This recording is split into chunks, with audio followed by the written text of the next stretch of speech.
I thought we would be expected to know the answers to everything thrown at us. I quickly realized that was not the case. What was expected of me was to ask questions. It took me a while, and I realized what architects really excel at is asking questions. Oddball, detailed, inane questions. Because we see that the only way to solve a problem is to know what the real problem is. The built environment has one of the greatest impacts on climate change, and architects are uniquely qualified to affect our world with the questions they ask. And so, to quote one of my favorite stories that I often read to my kids, she asked a small question, and then she asked two. And each of those led her to 3 questions more. And some of those questions resulted in 4. So I ask you to ask questions about your projects, ask questions of your peers, ask questions of your officials. Seek new information so that we can affect the environment in a positive way and maybe solve the problems facing us today. Tonight, we welcome Jane Frederick, FAIA, President of the American Institute of Architects National, to discuss with us a topic that is specifically important to our coastal region, resiliency. Ms. Frederick is an exceptional role model for students in our profession as what it means to be a citizen architect. She has served our profession, she has served in many roles at the AIA and has served on local planning boards and is principal at Frederick and Frederick Architects in Beaufort, South Carolina. Throughout her many roles, Ms. Frederick has continued to ask the questions that will help to move our profession and our communities forward. Ladies and gentlemen, please help me in welcoming Jane Frederick.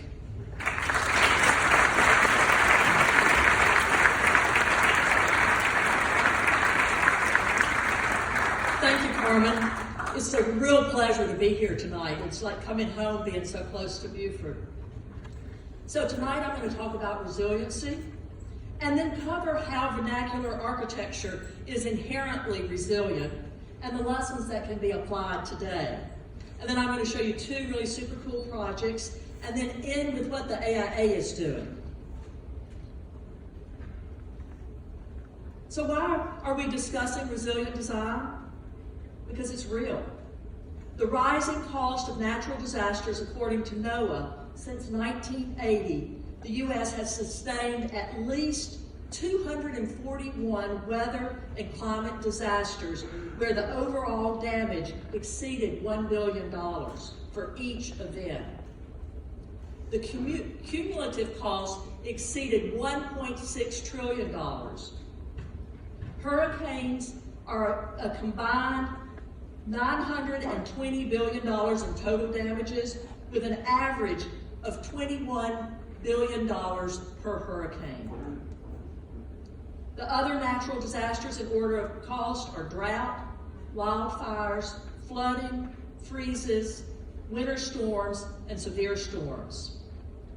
And it's particularly important for us here in the South and Southeast because we experience a higher frequency of billion-dollar disaster events than other regions. And despite the evidence, we are ignoring the consequences of building in vulnerable places. According to the National Institute of Building Science, research has found that mitigation funding can save the nation $6 in future disaster costs for every dollar spent on mitigation.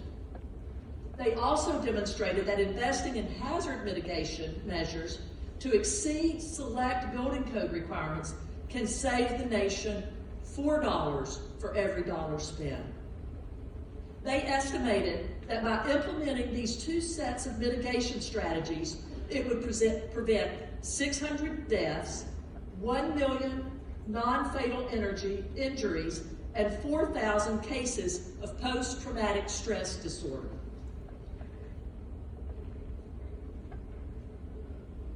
So we talk about sustainability and we talk about resiliency, and what's the difference? Sustainability is a building's impact on the environment, and resiliency is the environment's impact on the building. Generally, sustainable initiatives tend to be resilient, but quite often some of the resilient strategies are not sustainable in that they create redundancies, and so it's you're overbuilding than what is actually the baseline. But as we saw, we're saving a lot of money by being resilient. So resilience is about surviving and thriving regardless of the challenge. We have chronic stresses, and those are ongoing. That's climate change, it's poverty, it's global warming, homelessness, and aging infrastructures. And the acute shocks, as you can imagine, are sudden events like hurricanes, fires, tornadoes, and they can also be man-made by terrorist attacks or fire. The architect Lance Hosey says that there's 4 kinds of resiliency. And the first one is climate resiliency, which is reducing the environment's impact on the building and site. Depending on this anticipated hazard, buildings and landscapes may be protected or hardened against the elements to withstand the hurricanes, floods, and fires. Other options include adapting or retreating. In the case of sea level, the options of protecting a building or other hard methods would be raising the structure, and accommodating would be using soft or protection measures such as wetland restoration, and retreating would be accomplished by moving or demolishing buildings in floodplains. And you can see here in the southeast, once again, we're very vulnerable for sea rise levels. The next kind of resiliency is functional resiliency. And this is a project that the Perkins and Will in Boston did. It's a hospital that they were working on when Katrina hit New Orleans. So they were very concerned about the stories that were coming out of New Orleans where people were overheating in the building, they were breaking windows to get fresh air, they had damaged HVAC systems, and they couldn't function. And if you think about when you're in a major city, in New York, Boston, Houston, if there's a hurricane coming here in Savannah, we evacuate, but in major cities, you can't evacuate everyone. So you really need to make your buildings that people can shelter and stay in place. And with this one, with the functional resiliency, they made the windows operable so that if the power is out, they can open the windows so people can have a temperature that is livable. It may not be the most comfortable, but it is livable. So being sure that the buildings can function when you shelter in place. The next is community resiliency. And this is to make sure that your municipalities and neighborhoods have the resources that help people bounce back to normality or better. The National Institute of Standards and Technology's Community Resilient Planning has a guide for buildings and infrastructure, and it provides a practical and flexible approach to help communities improve their resilience by setting priorities, allocating resources to manage risk for their prevailing hazards.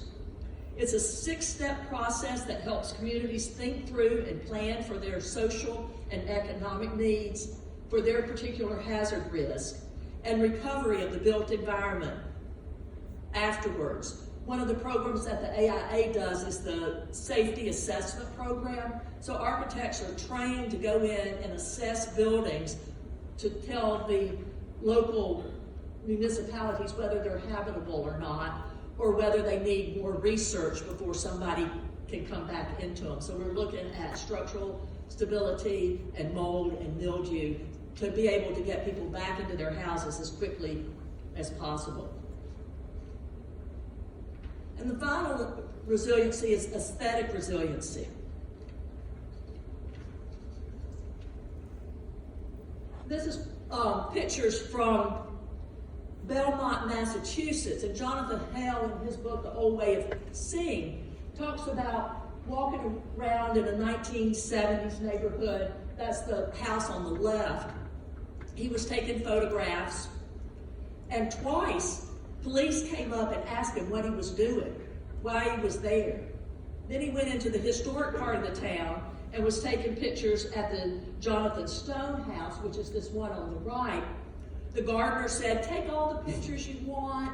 The neighbors invited him in. Everybody was super friendly. And that night he was thinking about it. And it was very clear in that first neighborhood, the homeowners knew that their houses weren't worth being photographed. And if he was photographing there, he was obviously up to no good. And in the historic neighborhood, they recognize the thing of beauty and understand and expect people to be photographing it. And so aesthetic resilience is best described by the Senegalese poet Babadouam. And he said, in the end, we conserve only what we love. So if you think about our Southern vernacular architecture, it was designed before we had air conditioning. So we were thinking about how it's sited, the form of the building, and the materials that we used. So how they're sited, the best orientation is east-west to reduce solar gain. The windows were located to catch the prevailing breeze, which is from the southeast. Large porches or verandas were always located on the southern side. And they protected the house both from the sun and the rain and provided circulation. They created a cool place to sit and sleep in the summertime. We also raised the buildings off the ground to create better circulation and to get up out of the floodplain. And breezes are better in the coastal area when you're raised up some. So climate informed the form. Buildings tended to be one room thick, so you'd have good cross ventilation and good lighting. High ceilings let the heat rise to provide a more comfortable environment. And kitchens were usually in a separate building behind the house, which kept the heat from the house. And then the local materials that they used were very resilient in cypress, heart pine. They were rot resistant, mold resistant, and lasted a long time. Bricks were made of local clay, and you could tell that it was of the place because you were the colors of the local community too. So here are a few of the forms. One of them is a dog trot. The one on the left, that's my great-great-grandmother, Essie Curl, and her sister, Essie Pearl. Luckily, I wasn't named after either one of them. They went by Curl and Pearl. But that's the family dog trot there. And then here on the right is a contemporary version of a dog trot that we did, complete with the dog. That the whole center part of the house opened up with a screen porch on the back and retractable screens on the front. So it's designed so when the weather's nice, they can really open the house up. And the space in the dog trot really, the wind picks up because coming around the corners, it just really creates a nice spot there in the center of the house. Another local house is a T-shaped house. This one you can find all over Beaufort. I don't know if they have so many in Savannah. But it's a T-shaped, which the rooms are one width wide, and then the circulation is in the intersection of the T typically. So that's a historic one in Beaufort, and then a project that we did, which is a contemporary version of a tea house. And that way you have windows on three sides of every room, so you have good circulation, air circulation, and a lot of light. And then the other one is an I house. In Charleston, they're called single houses, depending on how you enter the porch. So this is a one-room wide house. There are a lot of them here. There's a lot of them in Beaufort and Charleston. And they have the porch on the south side and one room wide, as mentioned before.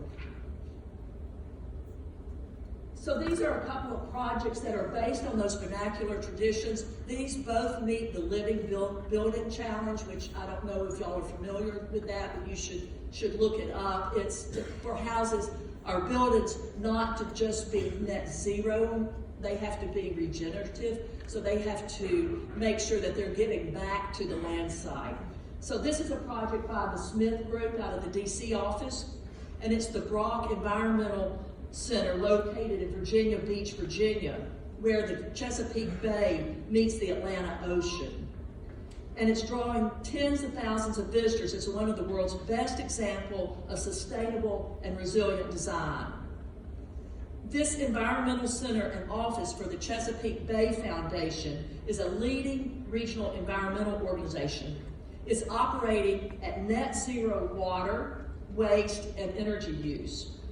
The building has extremely low monthly operating costs and has raised awareness of the low impact design, helping the organization achieve a mission of protection, advocacy, education, and restoration of the Bay's environmental health.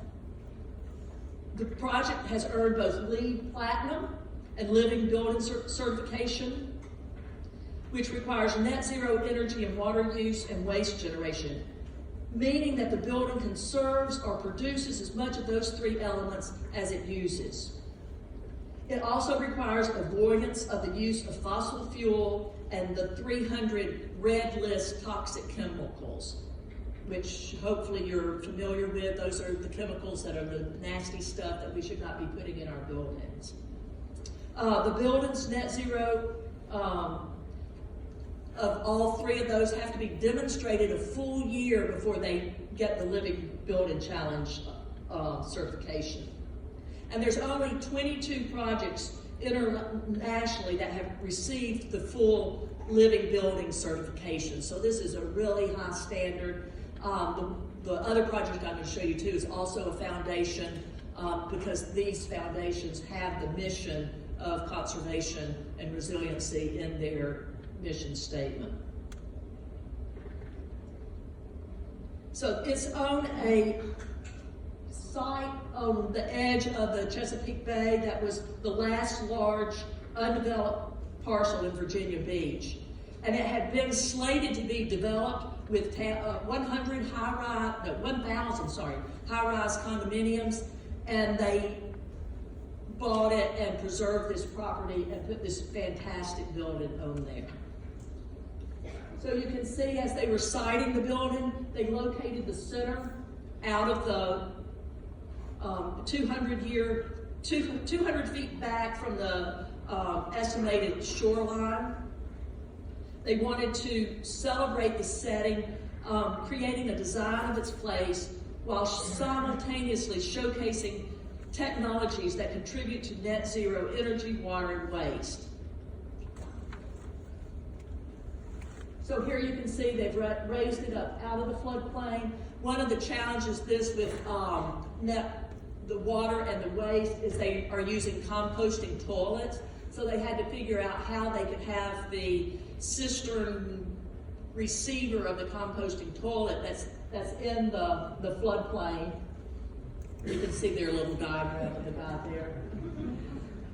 They also have water cisterns so they can generate all their old water, and then they have the infiltration basin for the water runoff, both from the building and from rain events. So it's also built like we build here to withstand high winds. And the interesting thing about this building is their insurance, as we find with our clients too, is much less. When you build to a higher standard above the building code, your property owner's insurance is reduced also. They use durable materials. And they also used a lot of recycled materials. So all the wood flooring is recycled from a local gymnasium for the floor. The interior trim was made from the salvaged school bleachers from that same gymnasium. All the doors, cabinets, countertops, mirrors, sinks, toilet accessories, lockers, etc. were salvaged from a demolition project. And the cabinet pulls were made from salvaged champagne corks. And Siding is a material we use a lot, which is cypress sinker logs, which are the ones that were sank to the bottom of rivers when they were being harvested 100+ years ago.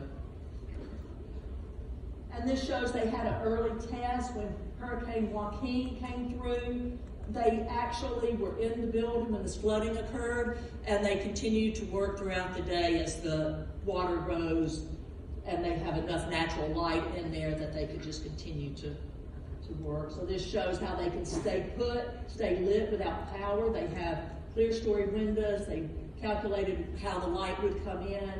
So it's one room wide, like we mentioned with the vernacular tradition, so you get that good cross ventilation and you get good light. They also, on the cross ventilation, made sure that they had low windows and high windows to encourage that cross ventilation. Oh, and you can see here too, they were basing it on a dog trot also, so you can see their old dog trot. I guess they didn't have a family home that had a dog trot, so they just had to get a generic one.